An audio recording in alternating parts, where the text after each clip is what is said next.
Wendy's presents The Burger Files, lifting the bun on burger crime. All the burger crimes depicted in The Burger Files are genuine, based on real user experiences of burger crimes which have been shared in public on social media. They have been reenacted for podcast purposes by actors under false names to protect our collective embarrassment at putting up with bad food.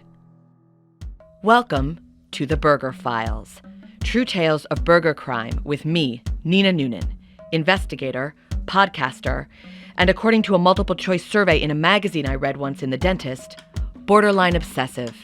I'll take that shot. Investigating burger crime is my life. It is my day, my night. It is, in a genuine way, my lunchtime. And don't even start. It's a real crime. Investigating it is a real job. This time, it's the worst burger crime of all. Not burger fraud, pretending a lid is a tomato. Not burger kidnap, which is taking someone else's burger and demanding some of their fries before you let them have it back. No. Be warned. Things are about to get murdery. Burger murdery. Burgery murdery. No, the other one was better. A quick note before we kick off. Please do tell your server about any allergies before placing your order. That's not for the podcast, just general useful advice. Got it? Let's get started.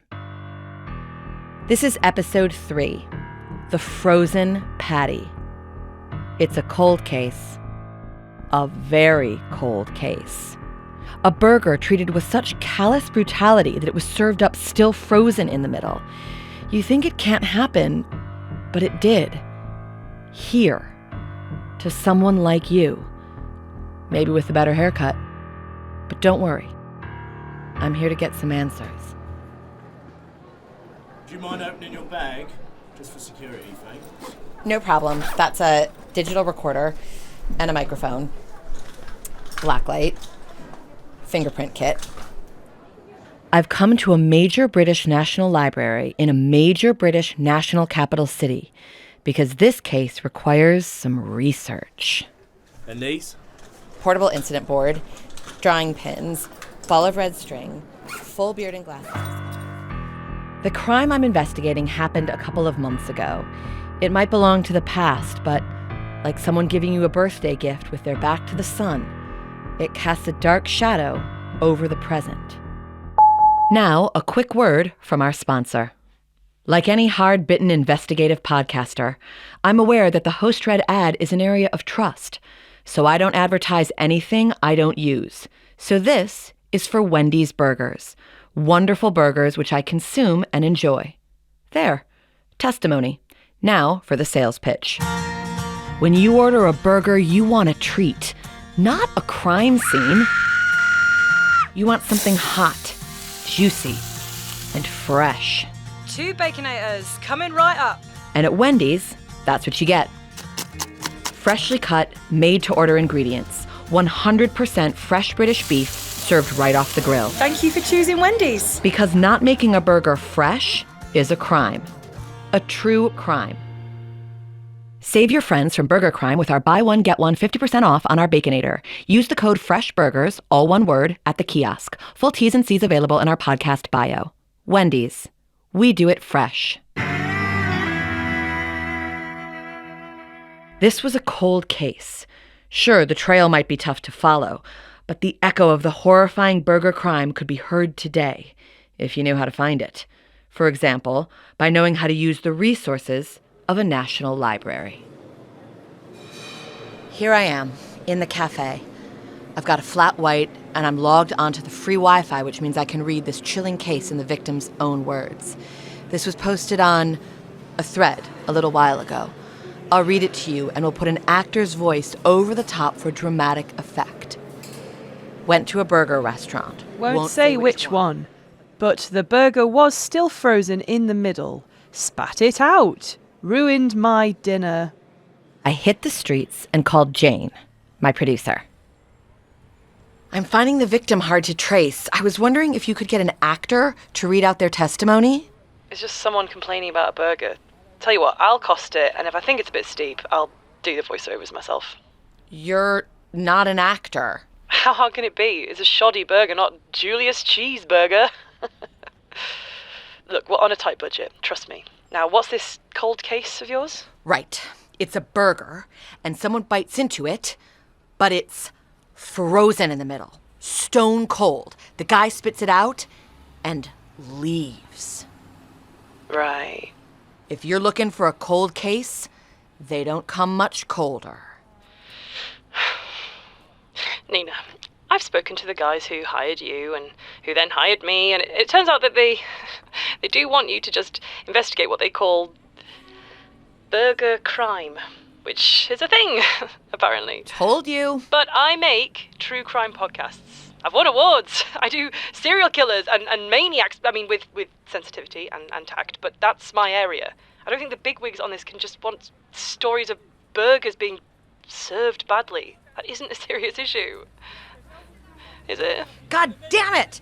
This is the problem every time. People don't think it's important. They don't think they can expect better. Serving burgers badly?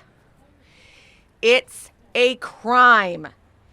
It's a crime. I don't know how else to say it. 3 little words. It is a crime. Maybe they want stories of people who've had bad burgers whilst working on detectives on hard-to-crack cases. They're on a stakeout, the burger's terrible, but look, is that the killer? Maybe that could give it a true crime twist. Spice it up a bit. You're talking like a crazy person. You don't need to spice up burgers. They come with a sauce designed to complement the meat. Just try and find a proper crime. It'll be better. I know what to do with those. I'll see what I can do. Jane was losing faith. That's why she wouldn't hire a proper actor for the voiceovers. She didn't believe. But we have to listen to the testimony of the victims of burger crimes, no matter how badly they're voiced over, or they'll simply happen again. I'm in the town where this actual burger crime happened. Looking out to sea, it's not hard to be overcome with a sort of seaside-y sadness. This is a holiday place. People come to get away, to be happy. They go on the rides on the pier. They build a sand castle. They down a tray of ill-advised stag do shots. The old pattern. What they don't expect is to have to witness a terrible burger crime and then be totally forgotten. I walked to the scene of the crime. No longer a burger place. It's a shoe shop now. But something of the original sadness remains in the eyes of the customers and some of the cork tiling on the back wall. A customer came up. His eyes said one thing. Help me. And so did his mouth. Excuse me, I need help. Hi, I'm listening. Have you got these school shoes in a 2.5?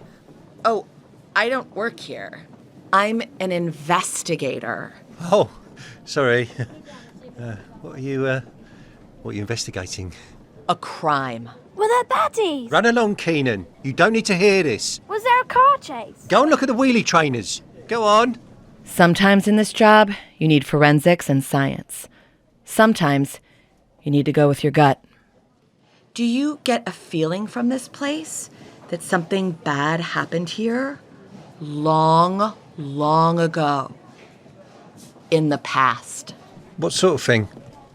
Something about meat. Cold meat. What? Like a buffet? Long story short, there used to be a burger restaurant on this site long, long ago. Maybe 3-4 years. Someone ordered a burger here, and when they bit into it, the meat was frozen. Frozen solid, not even cooked through. Was it rare? No, sadly, it happens all the time. No, the meat. Was the meat rare? Oh, right, of course. Yes, completely uncooked. I was wondering, do people talk about the incident here still, locally? Do they remember? No. But, I mean, it's just the sort of thing you see on social media, isn't it?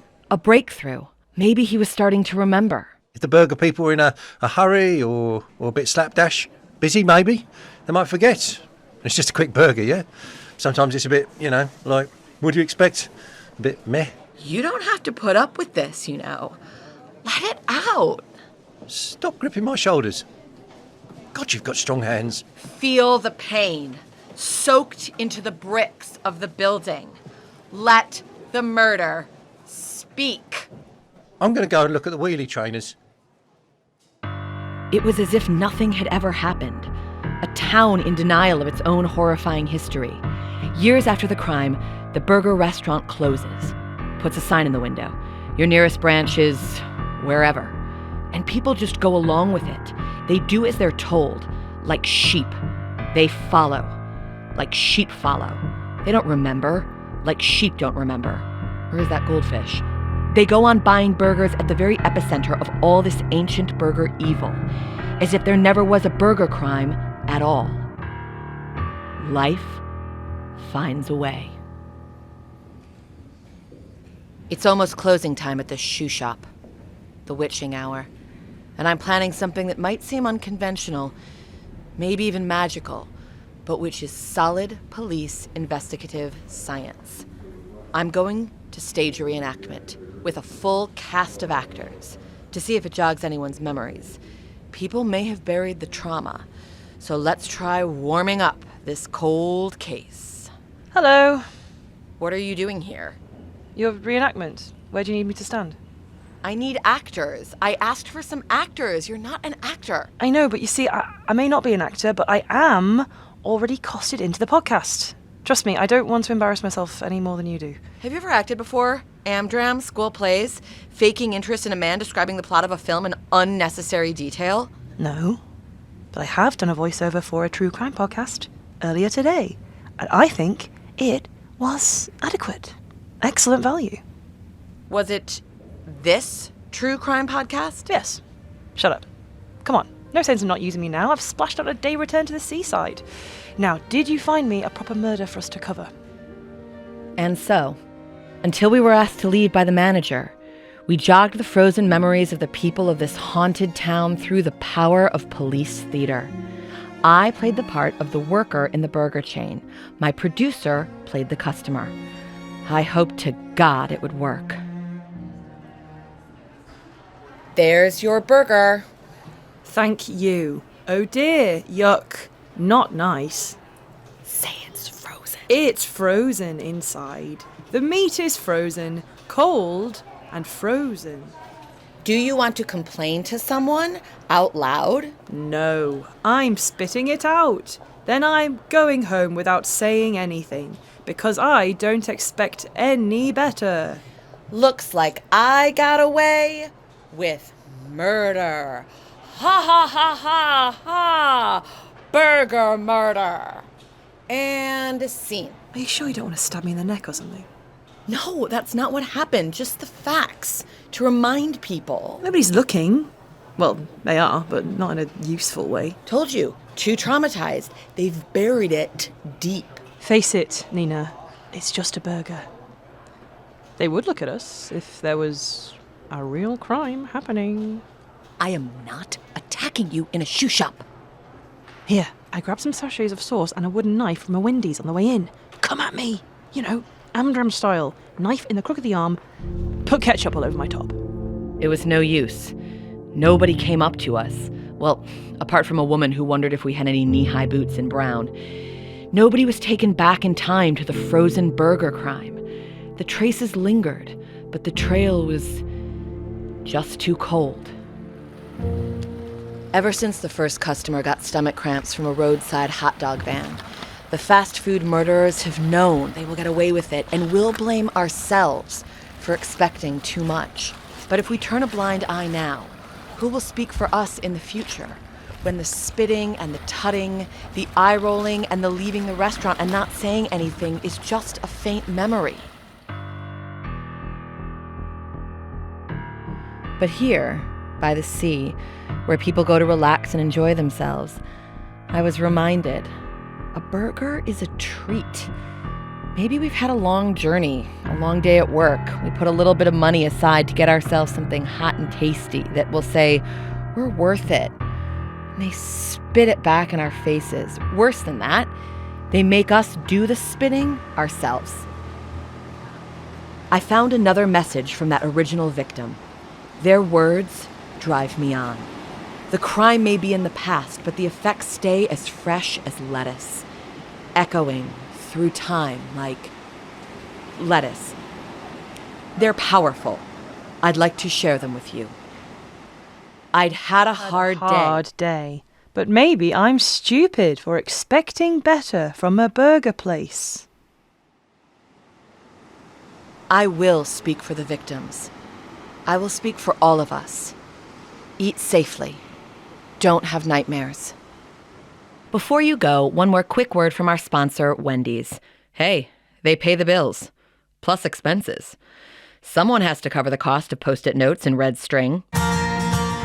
Get Wendy's iconic Baconator, 2 big fresh beef patties, 6 pieces of crispy oven-baked applewood smoked bacon, and not a scrap of burger crime. You can save a friend from becoming a victim of burger crime with buy one, get one 50% off on our Baconator when you dine in. Use the code FRESHBURGERS, all one word, at the kiosk. Full T's and C's available in our podcast bio. Wendy's, we do it fresh. Don't forget to subscribe and leave a review wherever you get your podcasts, and let your friends know about this series. Thanks to Palin83 for the testimony used in this episode. Without your input, we're in the dark here. Because all the burger crimes depicted in the Burger Files are genuine, based on real user experiences of burger crimes which have been shared in public on social media. Names have been changed, and any social media posts are reenacted for podcast purposes by people who were available. Next time on the Burger Files. Oh, there's no sauce. Where is it? There. You can see where you need to go, but the town's one-way system it's like it's designed to keep outsiders away. Wrong way. This was a story of food served at speed, where speed kills. Burgers.